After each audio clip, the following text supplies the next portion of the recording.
Hello, I am Cybex author and Stormwind instructor Will Panek. You know, I get a lot of questions from my readers and from my students about understanding some basic tcpip, binary conversion, and CIDR conversion. So I thought I would take a few minutes out and give you a real simple video on how to understand and how to do binary conversion for tcpip and how to do some simple CIDR conversion and what some of the different classes for tcpip are. Now, I know that I have an actual video here on my YouTube channel that actually talks about tcpip ranges. This is going to take it a little bit further because we're going to talk about some of the different aspects of tcpip classes and CIDR. So let's go ahead and dive right into it and take a look at understanding some basic tcpip and binary equivalent conversions. Now, here I'm going to show you that you have a binary number as of 131.107.2.1. Now, each one of these sections on an IPv4 address is called an octet. So this 131 is an octet. This 107 is an octet. The 2 is an octet, and the 1 is an octet. Now, what that means is there are 8 bits inside each one of those octets. For example, 131 would break down binary-wise as 10000011. And you have to be able to understand how we came up with that and why it is the way it is. So let's take a look at that. Again, each octet has 8 bits. Each bit is represented by a number. Now, people always have a hard time remembering what these numbers are, but it is actually very easy. All you need to do is actually start with the number 1 and double it 8 times. So you would start with 1, then double it to 2, double it to 4, double it to 8, 16, 32, 64, 128. So as long as you remember to start with 1 and just double it 8 times, you have the actual 8 spots for your 8 bits in a binary number. So it would look like this: 1, 2, 4, 8, 16, 32, 64, 128. Now, if I turned all of these on, if I went right now and I actually just, a 1 is on and a 0 is off, if I turned all of these on, it would equal 255. And then I can turn on or off any numbers to get to any number between 0 and 255. So for example, if I wanted to get to 240, what I would do is, figuring out 240, I would say, can 128 mathematically be taken away from 240? So the answer is yes. So that bit would be on. Okay, so we're looking for 240 here. So what I would do is I would minus 128. So when you minus that, that would actually give you 112. Now, can 64 be mathematically taken away from 112? And the answer is yes. So that bit would be on. And again, you would just minus the 64. That would leave you 48. Can 32 be taken out of 48? Yes. And that would leave you 16, which means 16 would be on and the rest would be off. So as long as I know those 8 bits, I can actually take any number between 0 and 255 and figure out the binary equivalent for that number. So with that in mind, let's go ahead and erase the slide, and let's go ahead and now show you what 131 would do. So if I did 131, could I take 128 away from 131? And the answer is yes. That would leave me 3 left over. And that's why the 64 is off, the 32 is off, the 16 is off, the 8's off, the 4 is off, and the 2 and the 1 are turned on.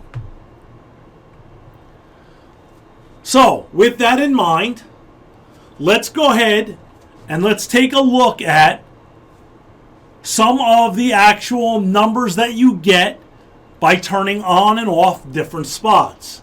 Again, by turning them all on, you have 255. Now, if I started turning stuff off from the right-hand side, 255, turning off the 1 spot would give me 254. Turning off the 2 spot from there would give me 252. Turning off the 4 spot, basically if you just minus 4 from 252, you then have 248. Then turning off the 8 spot would give me 240. Turning off the 16 spot would give me 224. Turning off the 32 spot would give me just 128 and 64 added up, which was 192. The 128 spot, it would be the only one on. So as you can see, the 1 falls under 128, and that's why it's 128. And then everything off would be 0. Now, just so you know also, these are the only possible subnet mask numbers that you can have when you're dealing with subnet masks. So, as you continue to learn about TCPIP, your subnet mask, so for example, if we had a class A, we could have a class A of 255 dot a number. That number could only be one of these here. So I could have 255.252 as a subnet mask. I can have 255.224 as a subnet mask. But I couldn't have 255.176. That's an impossible subnet mask. Because when it comes to subnet masks, as soon as you hit your first 0, the rest have to be zeros. So these are the only possible subnet masks you can also have when it gets to doing subnetting. But let's continue on with just binary equivalents. So if we had 107, because the original example I gave was 131.107.2.1. If we had 107, can we turn on 128? The answer is no. So the 128 would be off. But we could turn on the 64 spot. By doing that, it would leave us 43. Can 32 go into 43? Absolutely it can. So that would leave us 11. 16 can't go into 11, but 8 can. Now that would leave you 3, which means the 4 couldn't be, but then the 2 and the 1 would then be turned on. So 107 would actually be 011011011. So what I'd like you to do is I'd like you to take a minute, go ahead and stop this video, and I want you to figure out the binary conversion for the following numbers. And then once you're done, go ahead and start the video back up, and I'll go ahead and show you the answers. Okay, let's go ahead and now take a look at the answers hopefully you came up with. 192 would be 11000000, because 128 and 64 equals 192. 238 would be 1111110. 125 would be 0111101. 65, that would just be the 64 spot and the 1 spot on. So you'd have 010000001. 178 would be 10110010. 199 would be 110000111. 90 would be 010111011. And finally, 249 would be 111111001. Now that you understand how to do binary conversion, let's take a look at the different TCPIP classes that you can have. Now, whenever you look at an actual TCPIP number, the first octet will tell you what the class is. For example, if the first octet falls between 1 and 126, it is a class A. 128 to 191 is a class B, and 192 to 223 is a class C. Now, why do you choose a class A, a class B, or a class C? Well, a class A gives you a certain amount of users or hosts that you can assign an IP address to. Just shy of 17 million. 16,777,214. A Class B gives you 65,534 usable, and a Class C gives you 254 usable. There's actually 256, but you can't ever use the first or last number of any range. So it's 254 usable. So you choose an A, B, or C on the number of users or hosts that you have. And the way you come up with that is when you're assigned a network ID, for example, you can never change the network ID, but you are allowed to manipulate the actual host ID.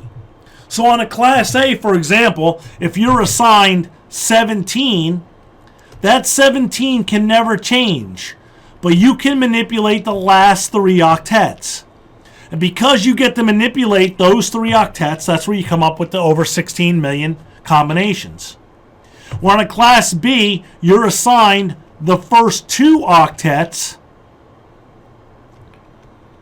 and you get to manipulate the last 2, which gives you 65,534 usable. And on a Class C, you get assigned the first 3 octets, and you get to manipulate the last octet, which gives you 254 usable. Now here's a good chart that actually shows you how many bits go to what. Your mask bit, that is your network ID, is 8. Okay, so basically the first octet is your network ID. It's also the same for your subnet mask. So the mask bit of 8 is 255000 for default Class A. A Class B is 16, and a Class C is 24, which is 255.255.255.0. Now, on A, you get to use 1 to 126. On a B, it's 128 to 191. And on a C, it's 192 to 223. Now, on a Class A, there's 126 available Class A's, each giving you 16,777,214. On a Class B, there's 16,384 Class B's, each one giving you 65,534 usable. And on a Class C, there's 2,097,152 available Class C's, each one giving you 254. So really it depends on which class and how many users that you have. Really depends on if you're going to choose your A, B, or your C. Now, whenever you choose an A, B, or C, you also get a default subnet mask. Now, the subnet mask runs along with the actual network ID. So, for example, I said that the first octet in an A was the network ID. The last 3 is the host ID. On a B, it's the first 2 and then the last 2, and then the first 3 and 1. Well, if you notice, the 255s follow the network ID. Now, these are the default subnet masks for an A, B, or a C. Now, a lot of times, we no longer show a subnet mask as a 255 number. you may see something that looks like this. Let's just say it's 131.107.2.1/16. That /16 stands for CIDR, classless interdomain routing. And what that is that's the shorthand version of a subnet mask. Now that 16 shows you the number of ones turned on in a subnet mask. So, for example, 16, if I laid out 16 ones turned on, would be 255.255.0.0. And it would also be shown as a /16.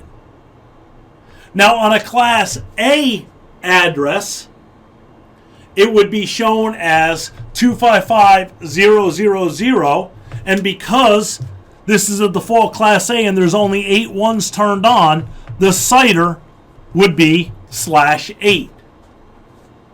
So if I wanted to show you, for example, I said, what does 255.255.240.0 equal in CIDR? I would say it equals 20. And the way I came up with that is that the first octet had a certain amount of ones. The second octet had a certain amount of ones. The third octet has a certain amount of ones. And the final octet obviously has no ones in it because it's a 0. So if we took our 1, 2, 4, 8, 16, 32, 64, 128, and we turned everything on, that would equal 255. So the first octet has 8. Then the second octet, also 255, turned everything on, would be 8. The third octet, 240, is 4 on, 4 off. 128 and 64 is 192, and 32 is 224, and 16 is 240. And that equals 4 ones turned on. The last octet has no ones turned on. So if I add up all of the ones, that would give me a /20, and that would be the same as 255.255.240.0. Now, a real easy way, if I gave you a number here, let's say I gave you a number of /28. A real easy way to figure out what that is to figure out how many 8s can equally be taken out of 28. So for example, 3 times 8 is 24. So I know I have 3 8s. So I know I have 3 255s.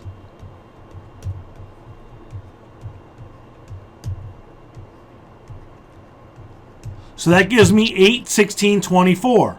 So that means I have 4 left. If this equals 24,